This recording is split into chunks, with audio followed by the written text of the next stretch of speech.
And our third main topic today gets submitted to us by Sam. And Sam writes, "Hi, John. I am a huge fan of the show. Thank you so much. I appreciate that, Sam. I saw the runtime for Venom, Let There Be Carnage. It's 1 hour and 30 minutes. And I wanted your opinion. Does that mean they could cut a lot of things from the movie? I'm not saying this movie's going to be awful, but 1 hour and 30 minutes, that seems really short for a superhero movie. What are your thoughts? And have a great day." All right. Thanks a lot for sending that in, man. And yeah, of course, big news a few days ago when it got announced that Venom was actually moving up in the release schedule. There had been some rumblings that Sony was looking at maybe pushing it off till January, but they instead moved it up a couple of weeks, and it's now coming out on October 1st. We've got like 3 weeks until Venom, Let There Be Carnage, and I ain't gonna lie to you guys, I am super excited about this. I am super excited about Venom, Let There Be Carnage, because granted, I liked it more than a lot of people, but I loved the first Venom. I had so much fun in that movie.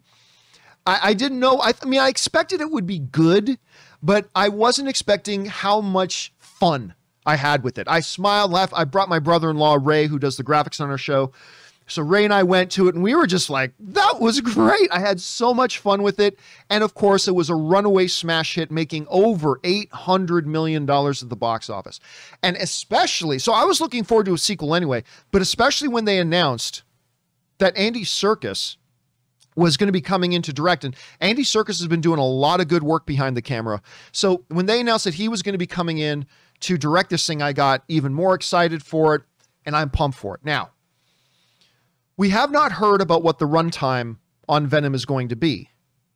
But what happened the other day was Fandango, under their Venom Let There Be Carnage listing, they showed a runtime of 1 hour and 30 minutes.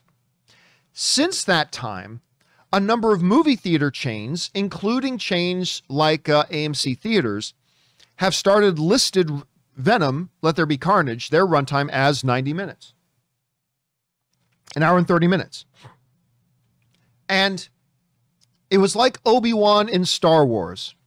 You could feel a great disturbance in the fan force as millions of voices suddenly cried out in terror, and they were silenced.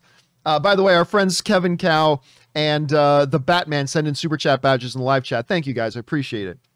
So 90 minutes coming out. Now, we haven't heard from Sony yet that this is official, that's officially going to be 90 minutes. We haven't heard that, but I don't think there's any reason with Fandango and the movie theaters, with the movie just 3 weeks away, listing it at 1 hour and a half.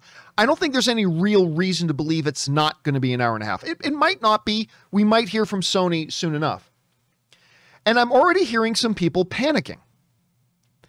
To which my response is, what's the problem? What's the problem? Listen, and I'll tell you why. I'll tell you why.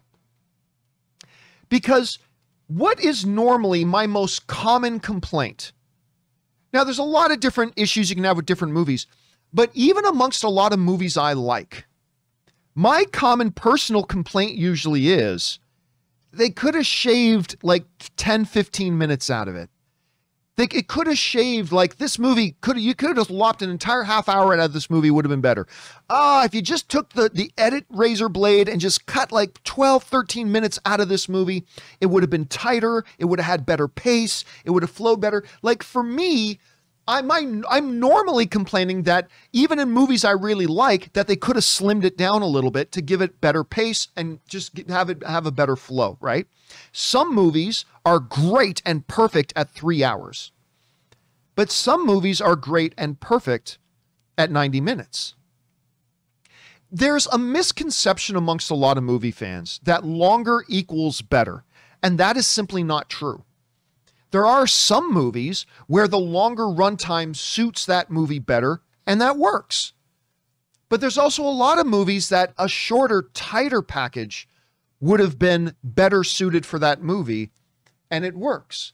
But I'm hearing a lot of people panicking. 90 minutes, oh my God. Oh my God, you know what?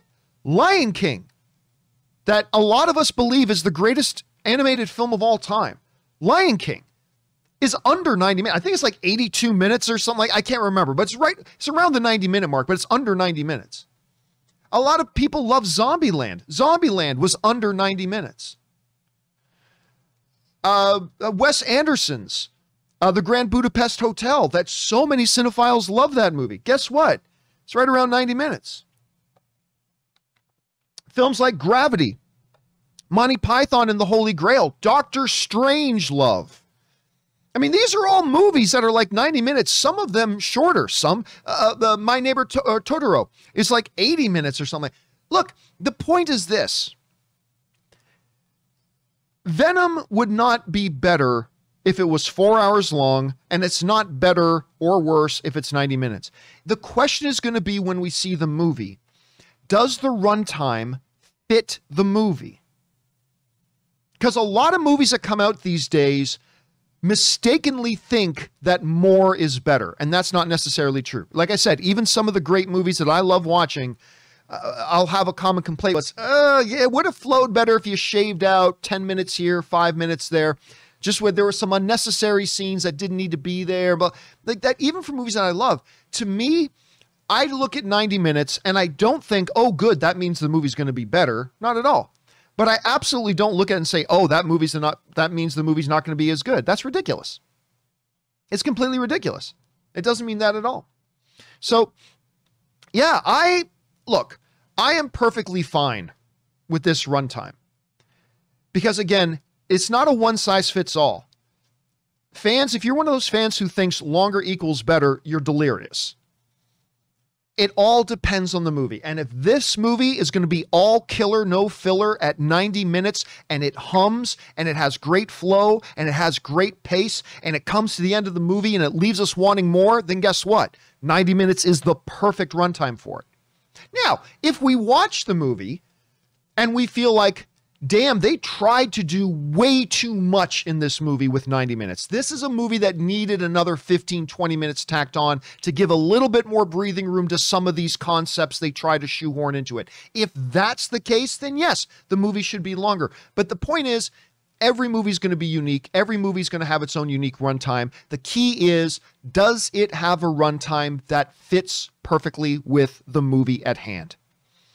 And if it does, perfect. So let's not worry. Let's not celebrate a movie being announced to be 3 hours. And let's not worry about a movie being announced to be 90 minutes. Let's go in, see the movie, see how it turns out, because some of the best movies of all time have been at or under 90 minutes before. So we'll see. We'll see how it turns out. Question is for you guys. What do you think about this news that it looks like, at any rate, unless Sony comes out and debunks this, but, you know, the movie theater changed, Fandango, they're all saying that Venom Let There Be Carnage is going to clock in at 90 minutes. What do you think about that? Jump down into the comment section below and let us know your thoughts.